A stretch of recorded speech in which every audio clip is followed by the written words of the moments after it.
नमस्कार दोस्तों, आप सबका स्वागत है मेरे YouTube चैनल मिस्टर काउंसलर में। जैसे कि आपको पता है दोस्तों, हम हर बार जो है इस YouTube चैनल में जो है लीगल इशू के बारे में बात किया करते हैं। तो आपको पता है दोस्तों, 1992 में जब बाबरी मस्जिद गिराई गई थी तो उस टाइम पे एक नारा बार बार लगाया जा रहा था और वो नारा था, ये तो बस झांकी है, मथुरा काशी बाकी है। कुछ उसी तरह का जो इशू है और एक बार सामने आता हुआ दिख रहा है। आज हम बात करेंगे दोस्तों काशी विश्वनाथ टेम्पल के बारे में।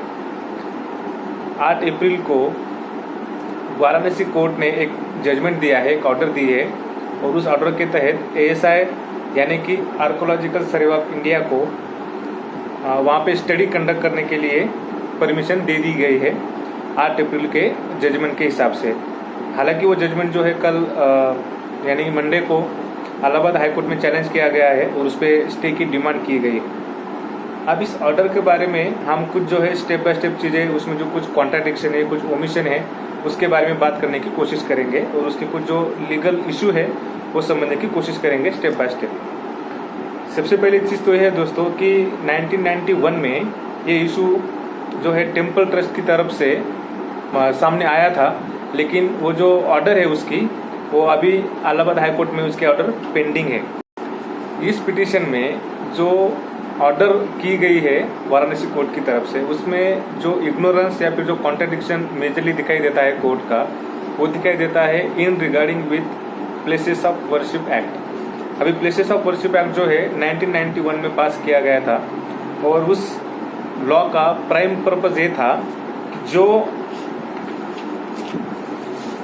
रिलीजियस प्लेसेस, यानी कि मैं अभी सेक्शन 4 क्लॉज 1 पढ़ रहा हूँ प्लेसेस ऑफ वर्शिप एक्ट के, जो रिलीजियस प्लेसेस उनका स्टेटस 15 अगस्त 1947 को जो भी था उसमें अभी कोई चेंज नहीं किया जाएगा। यानी कि 1947 को जो रिलीजियस प्लेसेस यानी कि मथुरा हो या फिर काशी का हो या फिर और कोई रिलीजियस प्लेसेस हो, उसका जो भी स्टेटस उस टाइम पे होगा उस स्टेटस को कंटिन्यू किया जाएगा। उसमें कोई मॉडिफिकेशन या फिर अल्ट्रेशन नहीं किया जाएगा। उसमें सिर्फ राम मंदिर जो कि बाबरी मस्जिद का जो इशू था उसको एक्सेप्शन किया गया था, जिसका जजमेंट 2019 में आ चुका है।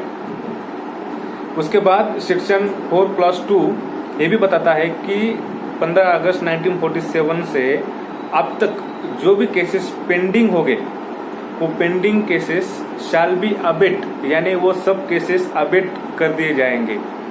इसका मतलब ये होता है दोस्तों कि इस पिटीशन को वाराणसी कोर्ट ने इंटरटेन कर ही कैसे लिया, क्योंकि अगर एक्सप्रेस प्रोविजन जो वैलिड लॉ पार्लियामेंट ने पास किया है उसके तहत ये स्पेसिफिकली बताया जाता है कि कोई भी केस पेंडिंग या फिर कोई भी नई केस जो है इंटरटेन नहीं की जाएगी। और इसी सेक्शन में आगे और एक प्रोविजो डाल दी गई है कि अगर कोई केसेस आती भी है, ये जो लॉ कमेंसमेंट हुआ 1999 में, उसके बावजूद भी कोई केस अगर कोर्ट के सामने आती है तो उस केस को जो डील किया जाएगा वो प्लेसेस ऑफ वर्शिप एक्ट के तहत डील किया जाएगा। यानी कि क्या कहता है places of worship act?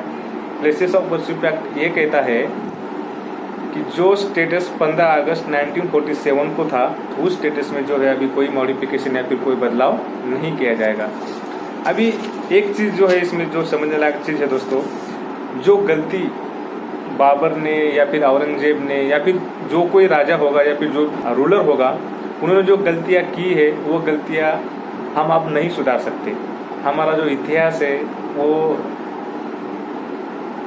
Blood से भरा हुआ है, उसको हम अब बदल नहीं सकते। बहुत से एविडेंसेस है जिसमें मंदिर गिराए गए हैं, स्तूपास गिराए गए हैं बुद्धास के। अच्छा, क्योंकि एक ट्रेडिशन था, जैसे कि सपोज अगर कोई राजा है, उस राजा का कोई कुल देवता है, तो उस कुल देवता उस राजा का प्रोटेक्टर था, ये माना जाता था उस टाइम पे। यानी कि जब कोई रूलर किसी रूलर को हराता था या फिर कोई रूलर किसी पे विजय पाता था, तो उस टाइम पे सबसे पहले उसके कुल देवता को डिस्ट्रॉय किया जाता था। जैसे कि ये कहा जाता है कि अफजल खान ने शिवाजी महाराज को जब वो जीतने के लिए आए थे तो सबसे पहले उन्होंने जो है तुलजा भवानी या फिर तुलजापुर को जो है उन्होंने अटैक किया था। तो ये उस टाइम का ट्रेडिशन था कि उस राजा को जीतने के लिए जो भी उसके प्रोटेक्टर थे, यानी कुलदेव था या फिर जो बाकी कुछ चीज़ें थी, उन चीज़ों को जो है डिस्ट्रॉय किया जाता था और वो एक साइन था जीतने का। तो ये सब चीज़ें हैं जो विजय शंकर रस्तोगी है, उन्होंने ये पिटीशन डाली थी और उस पिटीशन पे जो है वाराणसी कोर्ट ने ऑर्डर दे दिया कि एएसआई को जो है वहाँ पे कुछ सर्वे कंडक्ट करने के लिए।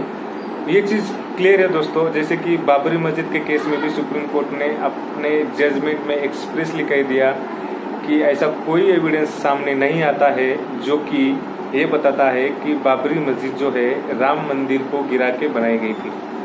तो इस मामले में जो है वैसे देखा जाए तो प्लेसेस ऑफ वर्शिप एक्ट के तहत एएसआई को परमिशन देने की कोई ज़रूरत थी ही नहीं, क्योंकि वो क्लियरली इस पे स्पेसिफिकली बोलता है कि इन चीज़ों को जो है इंटरटेन नहीं किया जाएगा।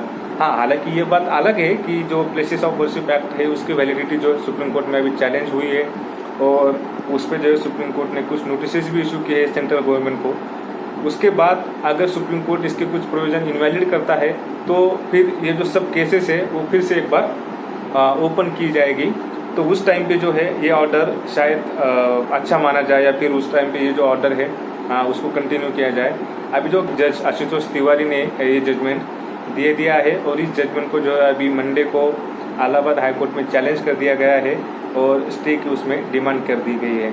अभी धर्म को जो है दोस्तों इतना सेंट्रलाइज इसमें रखना एक हमारे सोसाइटी के लिए या फिर मॉडर्न डेमोक्रेसी के लिए अच्छी चीज़ नहीं है। जैसे कि किसी ऑथर ने कहा है, religion is nothing but a legalize madness. तो हमें इस मैडनेस में नहीं जाना है। हमारे देश के सामने बहुत सारी बड़ी बड़ी चुनौतियां हैं। इस बार हम जो है जो कोरोना का एक बड़ा वार हम उसे फेस कर रहे हैं। मिस्टर काउंसिलर वेब सीरीज अगर आपको पसंद आती है तो लाइक, शेयर और सब्सक्राइब जरूर कीजिएगा। बहुत बहुत धन्यवाद दोस्तों।